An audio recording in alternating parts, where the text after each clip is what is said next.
당연한 이유에 대하여서 살펴보려고 합니다. 우리는 이제까지 하나님께서 우리의 기도를 응답해 주시는 이유에 대하여 많이 읽고 듣고 배우고 그리고 알고 있습니다. 하나님께서 친히 말씀하셨고 또 하나님께서 약속하셨고 예수님께서도 가르쳐 주시고 우리에게 본을 보여주시며 또 이렇게 기도하라고 내 이름으로 기도하라고 그러면 응답해 주겠다고 약속해 주셨습니다. 오늘은 그 모든 이유를 떠나서 그렇게 말씀하시고 약속하시고 본을 주시며 응답하실 수밖에 없는 가장 근본적인 이유를 살피려고 합니다. 우리는 단순하게 하나님께서 말씀하셨으니까 하나님께서 약속하셨으니까 그 말씀만 생각하고 막연하게 그냥 우리가 기도하면 응답되게 되어 있어 이렇게 하는데 그런데 이상하게도 응답이 되지 않는다는 것입니다. 응답이 되지 않는다는 것이죠. 우리는 하나님께서 기도를 응답해 주셨다고 말씀하시고 약속하신 그 말씀들을 볼 때마다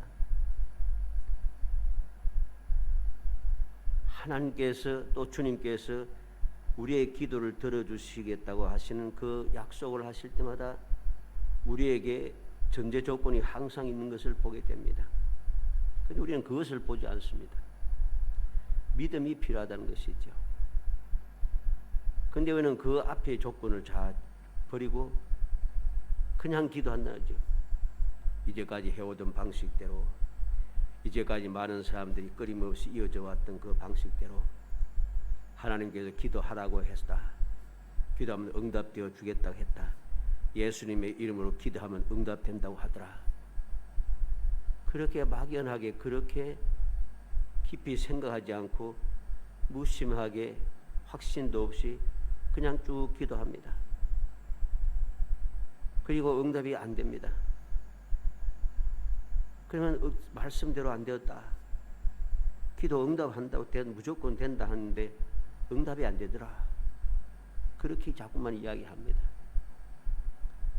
우리는 그러한 생각, 그러한 시험, 의심, 그러한 망령된 생각이 들지 않도록 하기 위해서 가장 근본적이고 가장 기본적인 절대로 잊어서는 안 되는 가장 기본적인 그 조건을 우리는 마음에 새게 됩니다. 그게 오늘 본문 말씀에 나타나고 있습니다.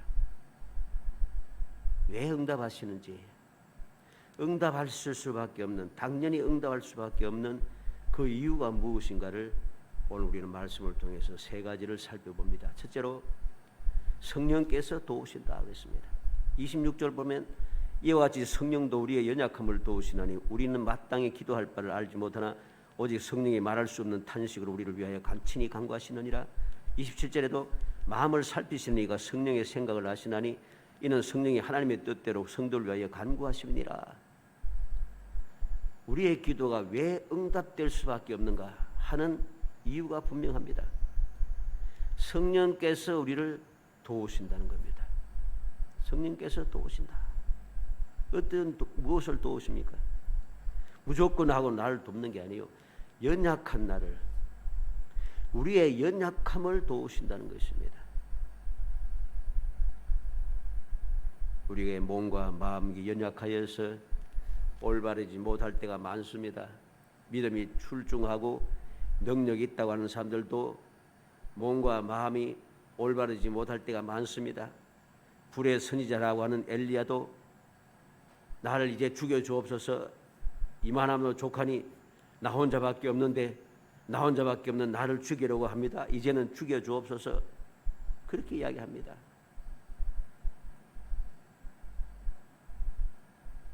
바울 사도는 그렇게 열심을 내고 많은 능력을 체험하며 하나님의 그 함께하심 주님의 음성을 들으며 살아왔던 바울 사도도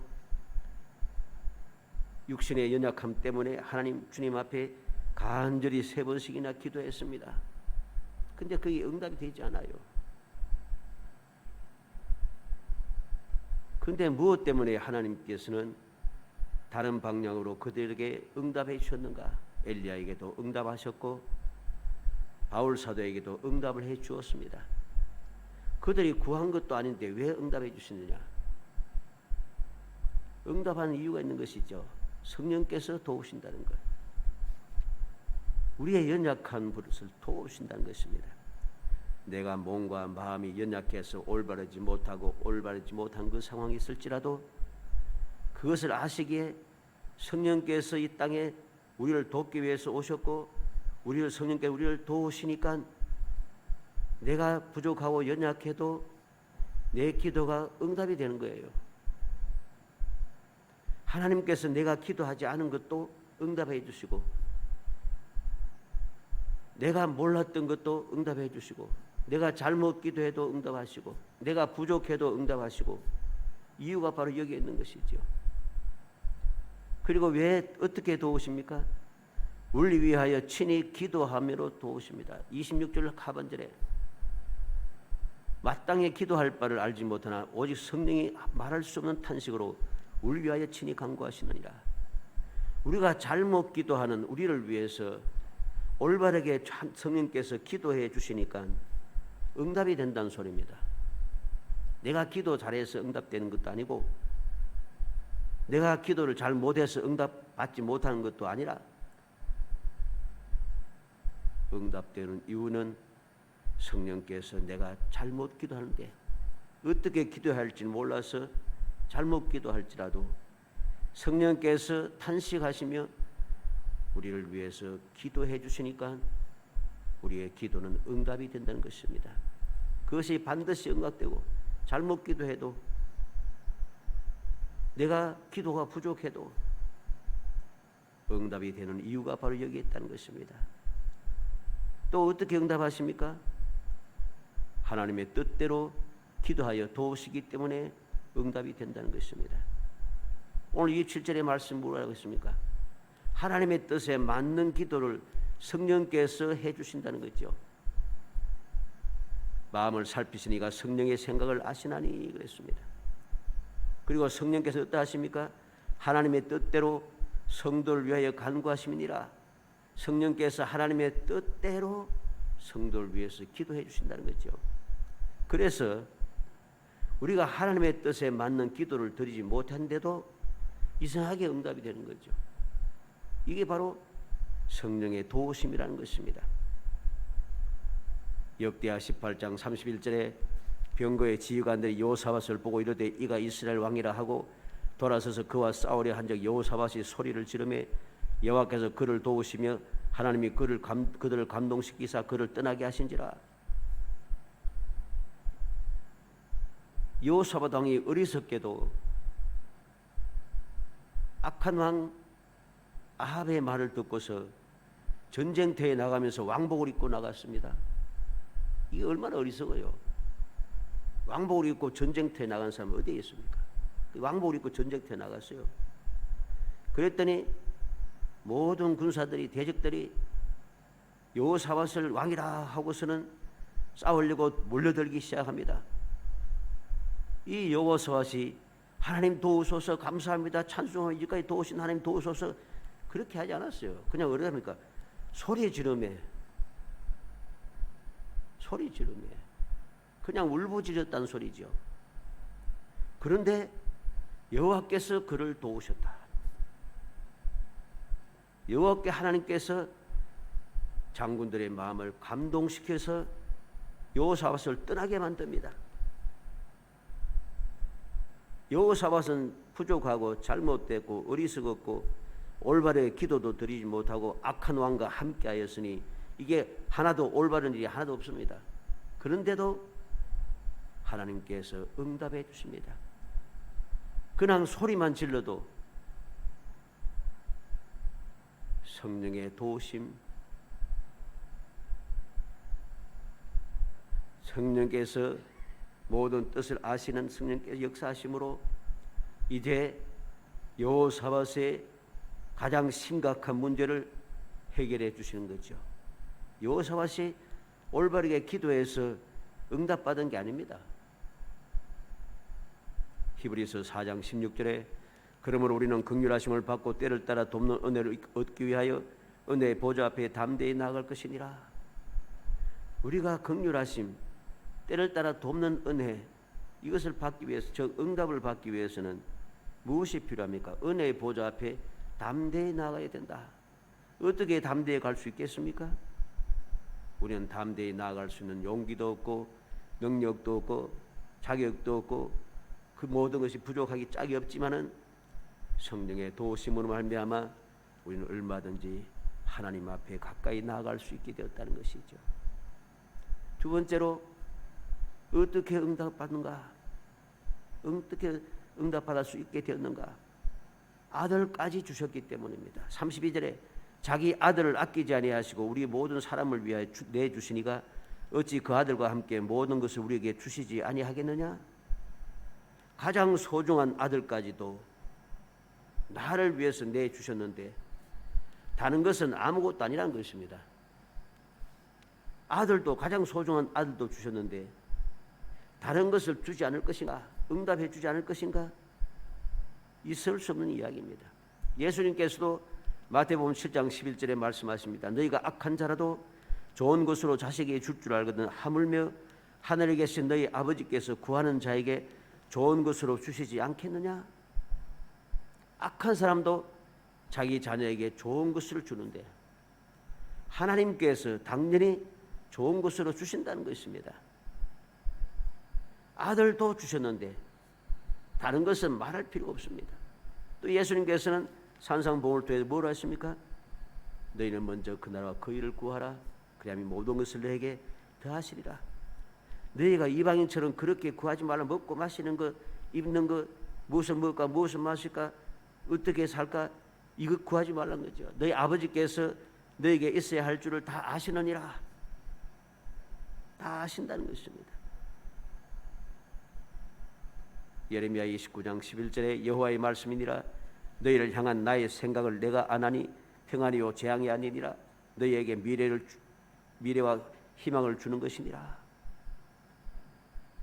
유다 백성들은 하나님을 배반하고 거역하고 배반하면서 우상을 섬기며 그렇게 악을 행하며 살아가면서도 또 하나님을 원망하며 우리가 망하게 되었다고 하나님 원망하며 살아갑니다. 그런데 하나님께서는 분명히 말씀합니다. 하나님의 생각은 죄악이 가득한 이스라엘 백성들처럼 불행하게 하고 망하게 하고 재앙을 주는 것이 아니고 그들에게 미래와 희망을 주기 위해서라. 이 괴로움과 이 재앙을 통해서 그들의 미래가 소망으로 다가오게 하고 그들의 희망이 있게 하기 위해서 하나님께서는 그렇게 역사하셨다는 것입니다. 하나님의 생각은 우리의 생각과는 다르다는 것이죠. 모든 것을 이제까지 참아오시고 참고 여기까지 오셨는데 그들 멸망시키려고 하나님께서 그들에게 고통을 주시고 이방 땅에 사로잡혀 하게 하시고 약속의 땅에서 뽑혀나게 하신 것이 아니라는 것입니다. 우리는 이 놀라운 사실을 명심해야 됩니다. 내가 응답받을 수밖에 없는 이유, 하나님께서 나를 위해서 아들까지도 주셨다. 그러니 다른 응답은 당연한 것이다. 마지막 세 번째로 근본적인 그 응답의 이유가 무엇입니까? 부활하신 예수님께서 하나님 우편에서 기도하시기 때문이라 했습니다. 34절에 누가 정죄하리요? 죽으실 뿐 아니라 다시 살아나신 이는 그리스도 예수시니 그는 하나님 우편에 계신 자여 우리를 위하여 간구하시는 자시니라. 십자가에 죽으시고 하나님의 뜻대로 이 세상에 오셔서 십자가에 죽으시고 그리고 부활하신 예수님께서 바로 하나님 바로 옆에서 계속해서 나를 위해서 기도하고 계시니까 응답이 안 될 수가 없어요. 하나님의 뜻대로 이 땅에 십자가에 죽음을 당하시고 하나님의 뜻대로 부활하시고 이제 성천하셔서 하나님 보좌 우편에서 항상 기도하고 계신 거죠. 그냥 한두 번 기도해도 옆에서 이야기하니까 바로 직통이잖아요. 그런데 계속해서 기도하신다는 거죠. 그러니 응답되지 않을 수가 없는 것입니다. 누가복음 23장 34절에 예수께서 이르시되 아버지 저들을 사하여 주옵소서 자기들이 하는 것을 알지 못함이니이다 하시더라. 십자가에 달려서서 그 수치와 멸시와 천대를 당하시면서까지 하나님께 기도하고 계시던 주님이라는 것이죠. 이 기도를 어떻게 하나님께서 이루어주지 않으실 수 있냐는 것입니다. 우리는 오늘 이 말씀을 통해서 하나님께서 약속하시고 말씀하신 대로 응답이 될 수밖에 없는 가장 근본적인 이유 세 가지를 우리가 보았습니다. 이 근본적인 이유를 우리가 마음에 새기고 항상 잊지 아니하고 내 생각을 사로잡도록 만들어야 됩니다. 쉽게 말해서 굳건하게 믿어야 한다는 소리입니다. 이 사실을 믿을 때에 우리의 기도가 허투루 되지 않는 게 되는 거예요. 우리의 기도가 그냥 아무 뜻도 없이 무조건 이제까지 살아오던 방식대로 기도는 숨쉬는 것이라 하더라. 그냥 숨쉬듯이 아무 생각도 없이 그렇게 몸이 건조하게 하지 않게 된다는 소리입니다.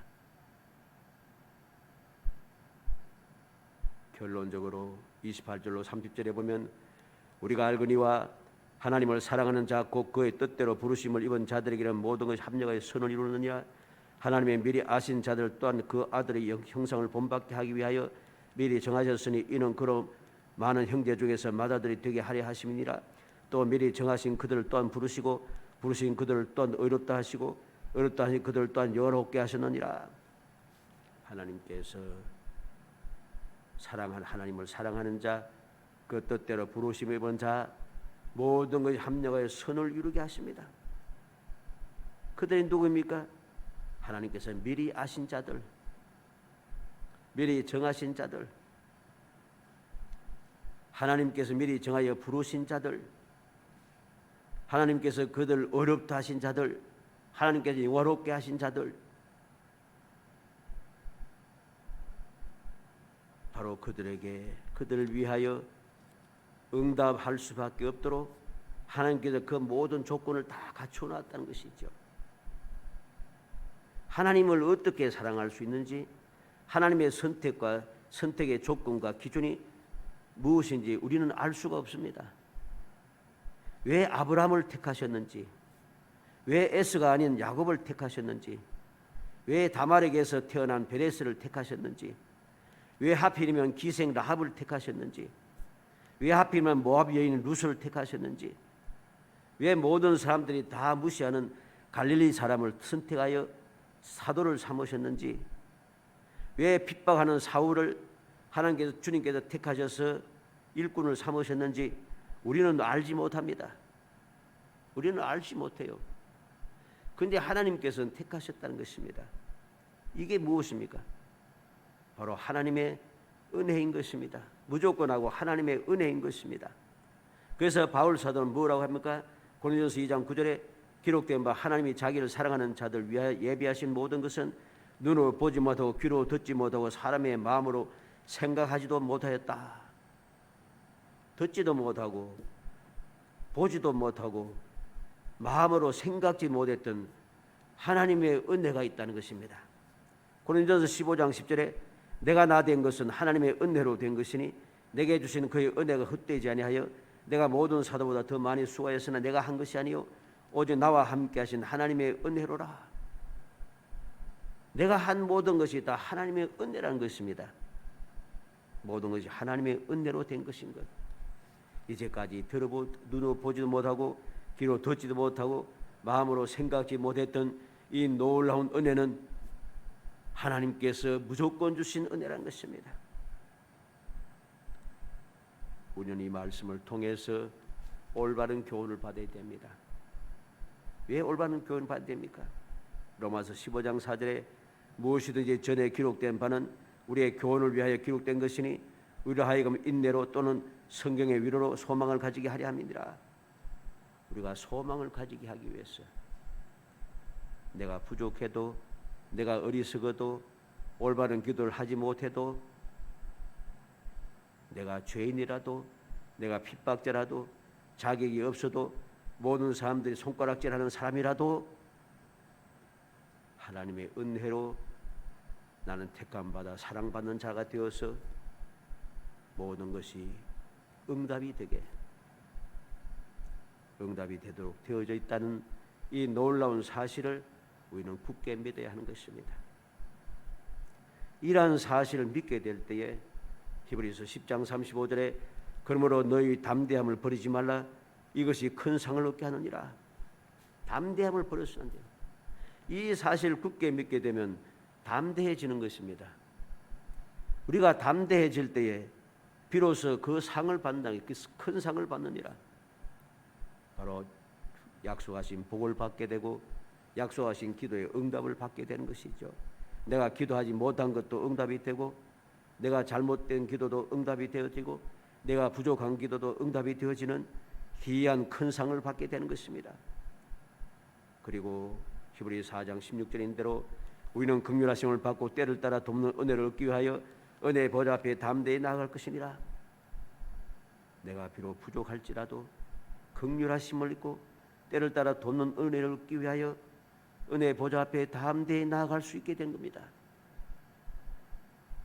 사랑하는 성도 여러분, 하나님께서 우리의 기도를 응답해 주시는 이유, 내가 잘못 기도해도, 내가 부족해도, 내가 죄인이라도, 모든 사람이 조롱받는 사람이라도, 능력이 없어도, 기도가 잘못되었어도, 기도하지 않은 것도치라도 응답받는 이유를 우리가 마음에 새기고 또 새겨서 모든 것이 하나님의 은혜임을 깨닫고, 하나님의 은혜를 깨닫고 우리가 주님 앞에 가까이 나아가면 나아갈수록 우리는 큰 상을 받게 되는 것임을 우리는 조금도 의심하지 않고 감사하며 살아가야 됩니다. 이 모든 것이 하나님의 은혜인 줄 알게 되니까 뭐 기도가 응답이 되지 않는다, 말씀대로 되지 않는다, 원망하며 불평하며 살아갈 수가 없어요. 다 하나님의 은혜인데 어떻게 의심하고 시험에 들 수 있겠어요? 의심하고 시험에 드는 이유는 다 하나님의 이 은혜임을 깨닫지 못한, 은혜를 헛되이 받은 사람들만 그렇게 합니다. 그렇게 원망하고 불평하는 사람 보면은 하나님의 은혜를 안 받았는가? 왜 기도를 응답해 주셔서 이렇게 힘들고 어려운데 언제까지 해결돼야 되는데 왜 해결이 안 돼주는데? 그런 사람 보면은 그러면 그 전에 은혜 안 받았는가? 은혜 받았어요, 다. 이전에 받았던 은혜는 다 잊어버리고 배은망덕하게 살고 왔다가 지금 내가 이제까지 마음대로 세상에서 살다가 하나님의 뜻대로 살지 않고 주님의 은혜 감사하며 살지 않고 있다가 문제가 생기니까 그때 또 와줘서 하다 안 되니까 마지막에 해결해 달라고, 언제까지 해결해 달라고 해놓고 안 되니까 원망하는 거죠. 우리는 명심해야 됩니다. 그렇게 하나님의 은혜임을 깨닫지 못하고 은혜를 헛되이 받으며 살아가는 사람들이 응답을 받을 수가 없습니다. 우리가 항상 응답받는 삶을 살기 위해서는 은혜를 잊지 말아야 됩니다. 은혜에 감사하며 살아가야 됩니다. 그래야만이 큰 상을 받게 되는 것이죠. 어떠한 은혜입니까? 성령께서 나를 도우시고 하나님께서 아들도 아끼지 않고 주셨고 부활하신 예수님께서 하나님 우편에서 바로 옆에서 계속해서 나를 위해서 기도하신다. 바로 이 은혜 때문에 나는 큰 상을 받는 축복의 사람이 될 수 있다고 하는 사실을 잊지 않고 기억하여, 이것을 기억하니까, 잊지 않고 있으니까 감사가 넘쳐나게 되고 하나님의 영광을 찬양하게 되고 더욱 겸손하여 주님을 바라보며 살아가게 되는 것이고, 이게 바로 우리의 신앙생활을 행복하게 만들고 우리의 기도 생활을 즐겁게 만들어주는 것입니다. 어찌하든지 우리 모든 성도들이 금년 2023년도도 꿈꾸는 같은 회복의 역사를 이루기 위하여 여호와께서 큰 일을 이루시고 우리가 기쁘다고 감사 찬송할 수 있는 삶을 살기 위하여 하나님의 은혜를 잊지 않고 감사 감격하며 살아가서 언제든지 그 은혜를 누리며 꿈꾸는 것 같았다고 모든 상 앞에 담대하게 고백할 수 있고 자랑할 수 있는 행복한 성도이 되시기를 주의 이름으로 축복합니다.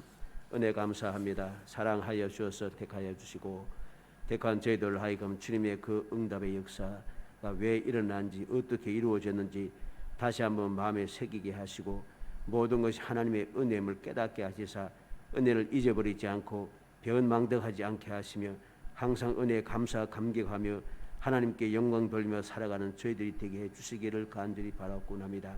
그래서 항상 은혜를 헛되이 받지 않고 소중하게 여겨서 주님께 더 가까이 나가고 주님께 더 아버지의 큰 상급을 받아 누리는 행복한 삶을 살 수 있도록 성령께서 도와주옵소서. 예수님의 이름으로 기도합니다. 아멘.